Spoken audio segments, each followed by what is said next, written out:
Matėte plytą ženklą? Plytas ženklas nuo 7 iki 4 ryto. Bet ir savaitgalį. Savaitgalis nuo 7 vakaro iki 4 ryto. Ne, nuo 10. Nuo 10 ryto iki 4 ryto. Va ten toks pats ženklas yra kartojinis, jeigu bandysit išvažiuoti, jūs pažeisite dar vieną ženklą. Nuo 10. Matote ženklą? Gerai žiūrite? Tai va turėkite omenyje. Aš pamačiau irgi, dabar nežinau. Pro tą pusę galite važiuoti, čia apsisukti ir važiuoti. Sutinku, kad tikrai, bet ne vietinis, ne Vilnietis. Bet kuriuo atveju ženklus to labiau reikia žiūrėti, jeigu ne vietinis. Tai nevažiuokit čia, nes mes paradusim policijai, žinokit. Žinau, aš apsisuksiu. Okay. Šitie, pavyzdžiui, vairuotojai, sakykit, ar nesiskundė jums? Vairuotojai ne, visi vairuotojai atsiprašo, sako atsiprašom, kad pažeidėme ženklą, apsisuka ir grįžta atgal. Netgi taip? Taip. Ir ne vienas nebuvo pasipiktinęs? Taksistų buvo daug pasipiktinusių, nes jie sako, kad jie yra maršrutinis transportas, jie taip mano. Tai vat būtų gerai, kad padėtumėt jiems tai suprasti, kad jie nėra maršrutinis transportas, jeigu jau atvažiavote. Kiek apytiksliai jau automobilių pravažiavo? Vidutiniškai važiuoja turbūt kas pusę minutės po automobilį. Tai galim paskaičiuoti, jeigu mes čia 20 minučių, tai čia 40 automobilių jau buvo. Tai efektyvi akcija. Deja, bet ne visus įmanoma sulaikyti. Kai kas tiesiog stumia.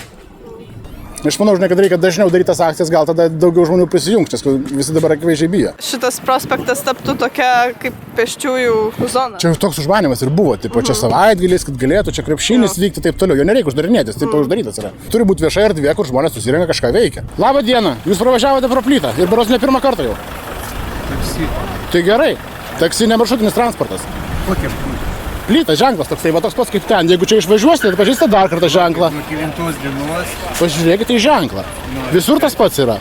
Savaitgaliais nuo 10 ryto iki 4 ryto draudžiamas eismas. Klientų jie inovatyviai. Tai čia jau, taip sakant, jūsų užduotis, kaip jį nuvežti nepažinant ženklų. Taip, jūs ir perduosim policiją, jeigu važiuosit per ženklą. Štai ir viskas. Kol kas ten nenufilmavom, neturim ką perduoti, bet jeigu ten... Visi važinės ir važinės, patikėkit. Tai nesiginčysiu važinės, bet miestas bent pinigų surinks turbūt. Iš baudų. Labą dieną. Sakykite, pro kurį važiavote į prospektą? Klausiu, tai pro kurį važiavote į prospektą, nes įvažiuoja draudžiama. Ir išvažiuoja draudžiama pro čia. Ženklas draudžiama, aš mačiau. Ir tu pamatysi čia, pravažiuosi, mes policijai perduosim. Gerai, perduokim.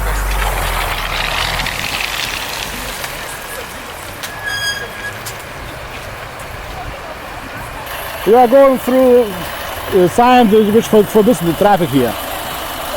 Do you know that? Yeah. No, you can't go here. You see sign? You must stand back.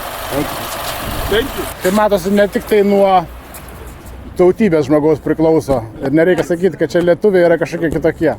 Ne, visi važiuoja ženklus pažeidinėje, aiškiai, akivaizdžiai matosi. Tai kodėl visgi yra tas ženklas padėtas? Tai ir prieš 10 metų buvo. Kažkas turėjo tokių rožinių svajonių, apkinių visą nusiima, tai ir turi tokį rezultatą. Nenoriu pripažinti realybės. Yeah. Kad suprojektuota tiesiog yra taip, kad čia netaps gyvenamąją zoną.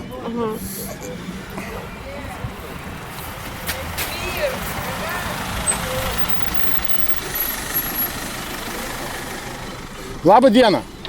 Jūs pravažiavote ką tik tai pro plytą.